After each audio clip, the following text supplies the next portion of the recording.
Hey guys, Greg Getter here, and I'm back with another video about selling on Amazon.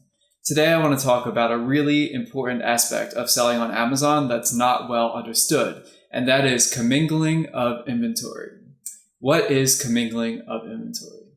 Well, every product that's sold in the marketplace has a barcode, and when multiple products have the same barcode, even if they're shipped in by different vendors, Amazon will actually put all those products in the same bin. So even when you make a sale, but somebody else shipped in their product, you could actually be selling their physical product instead of the product that you shipped into Amazon's inventory. The difficulty with commingling of inventory is when you have counterfeits in the market, where somebody sends in a product using your same barcode, but it's not actually your product.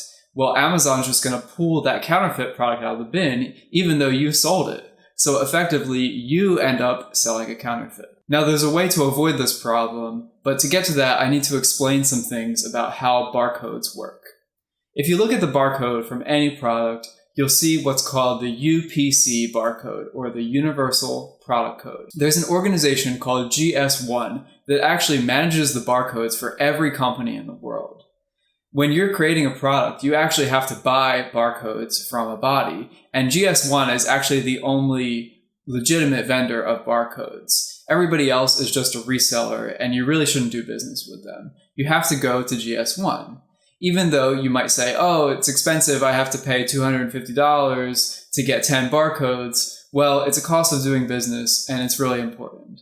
So when you're selling any kind of product on Amazon or any store in general that's going to require a barcode, you have to get a UPC. And you're just going to have to suck it up and pay the price that GS1 wants to charge. But just having the UPC is not going to fix the issue because you'll still have this commingling problem with UPC barcodes. To untangle this mess of commingling inventory on Amazon, there are two other codes that I want to talk about. And the first one is the ASIN, the Amazon Standardized Identification Number. This is a number that's created when you create a listing on Amazon. So when you create a new product page on Amazon, you're going to create an ASIN. And this ASIN is still tied to the UPC barcode. So this is how Amazon identifies products internally. Once you've created this listing and the ASIN is tied to the UPC code, you're going to create something called an FNSKU to send in your product. The FNSKU stands for Fulfillment Network Stock Keeping Unit. And this is actually the Amazon barcode that's going to get us away from the commingling problem. So the FNSKU is a unique barcode that only you can create. So even if another vendor tries to send in a product that they're saying is your product, well, they can't create the same FNSKU as you. And Amazon actually won't let anyone send in that FNSKU unless it's you. So when you look at the Amazon barcode, it's actually going to look different from a typical barcode that you would see anywhere else, because this is actually the FNSKU barcode. So once you have the FNSKU, that means that only you can send in inventory, and they're going to put it in its own unique bin in Amazon's warehouses. So if somebody else sends in something, even if it's the same product, it will not go in the same bin. So when they purchase from you, it can only be your FNSKU that's shipped. It's not going to be their counterfeit product or potentially counterfeit product. Yes, Amazon will let you send in a UPC barcode and they'll fulfill from their warehouses, but because of this commingling issue, or somebody else could send in units, or even if you have a defective version of your product,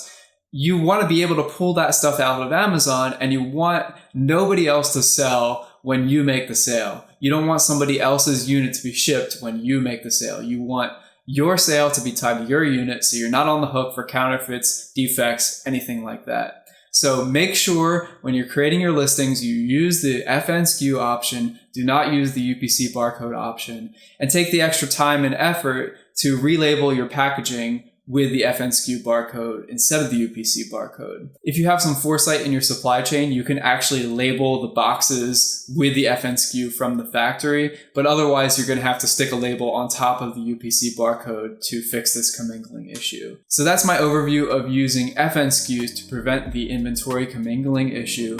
It's something that's really going to give you a leg up over people who are using UPC barcodes and potentially setting themselves up for a lot of issues. If you have questions about selling on Amazon that I did not answer in this or any of my other videos, please leave them below and I'll do my best to either get you a direct answer or maybe make another video about it. Thanks so much, and I hope you have a great day.